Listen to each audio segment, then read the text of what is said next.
എൻ്റെ പ്രിയപ്പെട്ട സഹോദരങ്ങളെ, എനിക്ക് നിങ്ങളോട് ചോദിക്കാനുള്ളത് ഒരേ ഒരു ചോദ്യം മാത്രമേ ഉള്ളൂ. 4 വയസ്സായ പിഞ്ച് കുഞ്ഞിനെ റേപ്പ് ചെയ്യുന്ന ഒരു മനുഷ്യന് കൊടുക്കേണ്ട ഏറ്റവും വലിയ ശിക്ഷ, അല്ലെങ്കിൽ ചെറിയ ശിക്ഷയായാലും വലിയ ശിക്ഷയായാലും എന്ത് തന്നെയാണ്? നിങ്ങളുടെ അഭിപ്രായം രേഖപ്പെടുത്തൂ.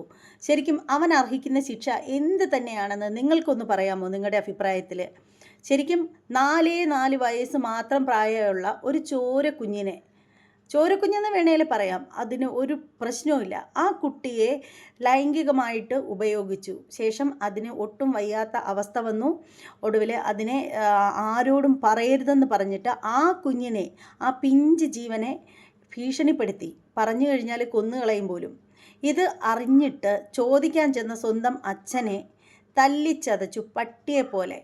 അയാളുടെ ഇളയ മകൻ ഉൾപ്പെടെയുള്ള ആളുകൾ, പിന്നെ അയാളുടെ ഭാര്യയാണെങ്കിൽ, അതായത് ഈ സംഭവം ചെയ്ത ആളിൻ്റെ ഭാര്യ ചോദിക്കാൻ ചെന്ന ഈ പിഞ്ചു കുഞ്ഞിൻ്റെ അച്ഛനെ ചൂലുകെട്ടിനടിച്ചു. എന്താ അല്ലേ, നല്ല ഫാമിലി, ബെസ്റ്റ് ഫാമിലി.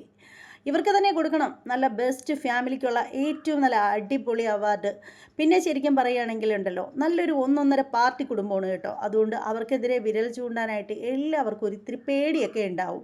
കാരണം പാർട്ടിക്കാരാണ്, തലവെട്ടിക്കൊണ്ട് പോവില്ലേ, ആ ഒരു ഭയം ഇല്ലാതിരിക്കുമോ?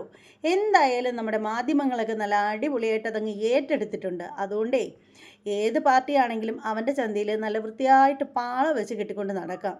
അങ്ങനെയാണ് എനിക്ക് തോന്നുന്നത്. എന്തായാലും പോസ്കോയൊക്കെ വരാൻ ചാൻസ് ഉണ്ട് കേട്ടോ. അതുകൊണ്ട് ആശാനൊന്ന് നന്നായിട്ട് സൂക്ഷിക്കുന്നത് നന്നായിരിക്കും. ഈ ഒരു വിഷയത്തിൽ നിങ്ങളുടെ അഭിപ്രായങ്ങളൊക്കെ ഒന്ന് കമൻറ്റ് ചെയ്തേക്കണേ.